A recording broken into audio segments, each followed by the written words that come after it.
Hello friends and family, I'm recording this from the cold and beautiful state of Maine. A team of about 12 activists from around the country, we all live in various eco-villages, have come to Maine to do activism work for the past couple months because we saw Maine as a pivotal state in flipping the Senate from Republican control to a Democratic Senate.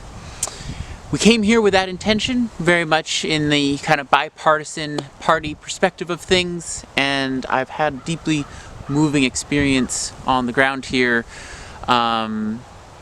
that it's not really just about the two parties. And so what I'm reaching out to you now is to let you know about the work we've been doing and how at this moment, with only a week left, this is one of the most important times, and we could basically just use a little bit more money to help us feed ourselves, to get out there and get a little bit more gas in our tank so that we can run to some more events and help boost some of our media outlets so we can get the word out about how important this upcoming election is. So I wanted to give you some background as to what we're doing, and I hope that can inspire you to share so that we can keep doing this. We've started with the traditional canvassing at farmers markets and door to door. And what's inspiring here is that we are flipping the Senate, but Maine has ranked choice voting. And this allows for candidates that aren't part of the primary two parties to run and not take votes away, not have a spoiler. Often the Green Party, for example, gets categorized as kind of a spoiler vote. But with ranked choice voting, you only win once you have more than 50%. And so in Maine, we have where the two candidates that are running for the Republican and the Democratic Party both are swinging at best around in the mid to low 40% for their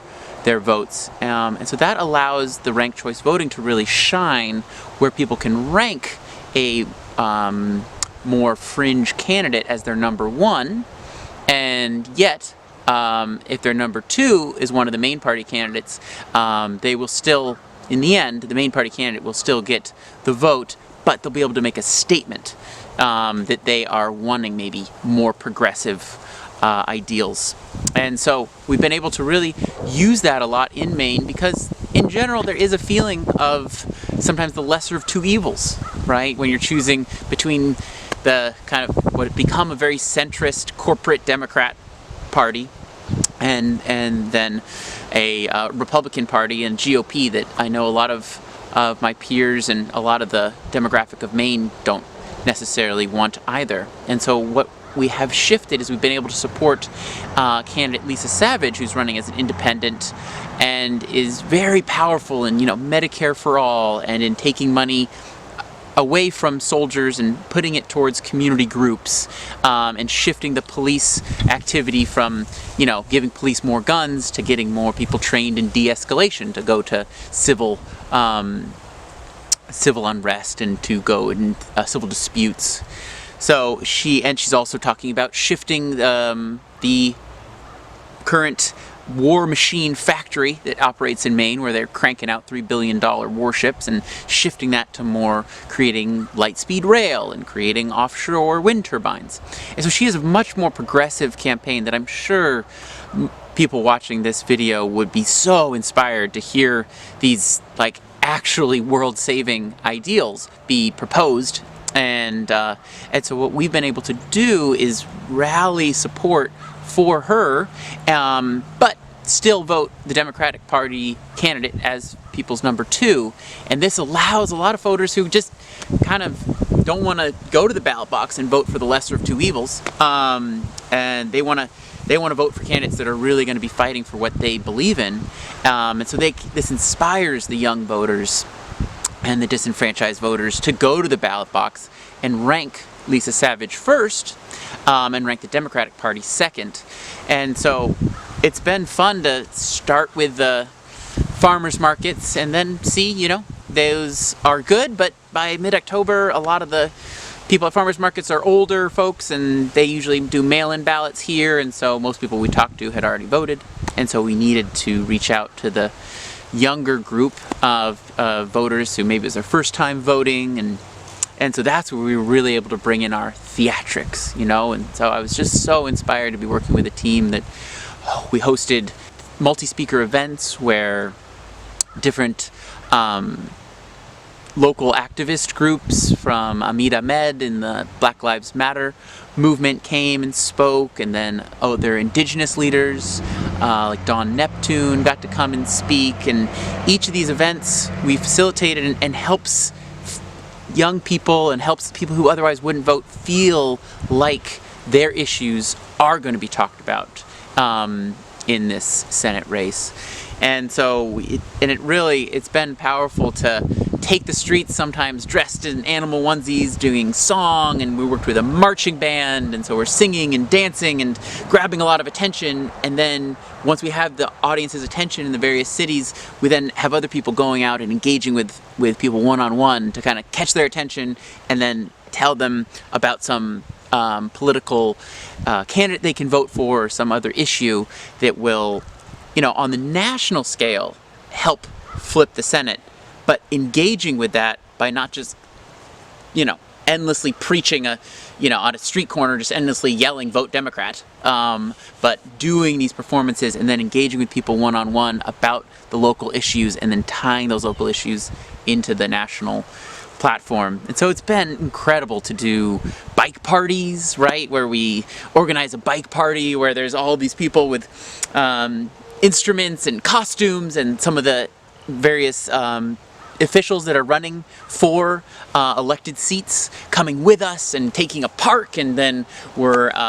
doing speeches in the park and dancing together in the park and bringing in just citizens who were meandering around the park to come and enjoy the show. That's been so much fun, and then also doing Cantastoria, which is a form of political theater. So we'll go to a bar and everyone's sitting out front in the patio, right, and we'll just set up shop right beyond the patio and do a performance to everyone who's sitting there eating dinner, and really get to perform and kind of catch them off guard from the typical political rhetoric by making it an artistic and theatrical piece that's pretty moving, and afterwards engaging with them one-on-one about how to take that inspiration and turn it into action. And so this week we have more stuff like that coming up, where we're going to be continuing the door-to-door canvassing, just because that's kind of part of the work that needs to be done. But we know it really doesn't feel like the most effective work out here. So this next week we're also going to be doing things like in a parade about ranked choice voting and about helping people get out the vote, and about the power of ranked choice voting to allow people to vote for their values, not just having to vote Democrat or Republican, but being able to vote for a progressive candidate to let the Democratic Party know we support you, but we want more. And we'll also be organizing during Halloween, organizing a theatrical performance in the downtown of one of the big cities here to catch people off guard as all these costume people are playing in the street, and then talking to people one-on-one. And then also organizing a Femmes for Freedom, where a lot of female activist leaders will be taking the stage with a big sound system in one of the downtown parks of a big city here, and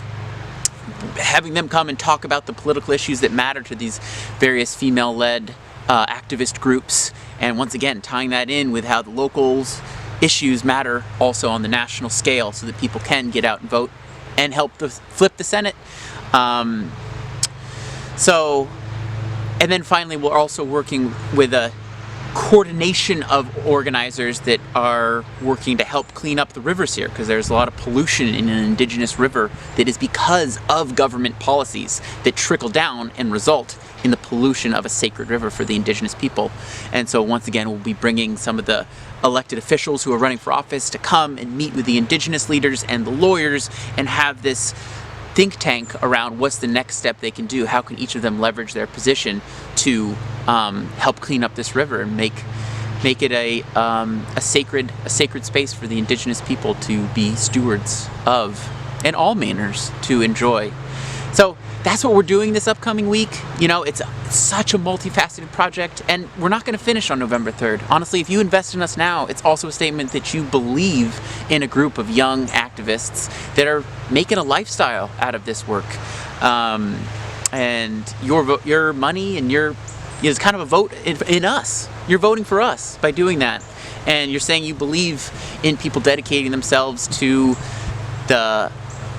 democracy that looks like everyday activism, and the democracy that looks like voting at more than just the ballot box, but also voting every day.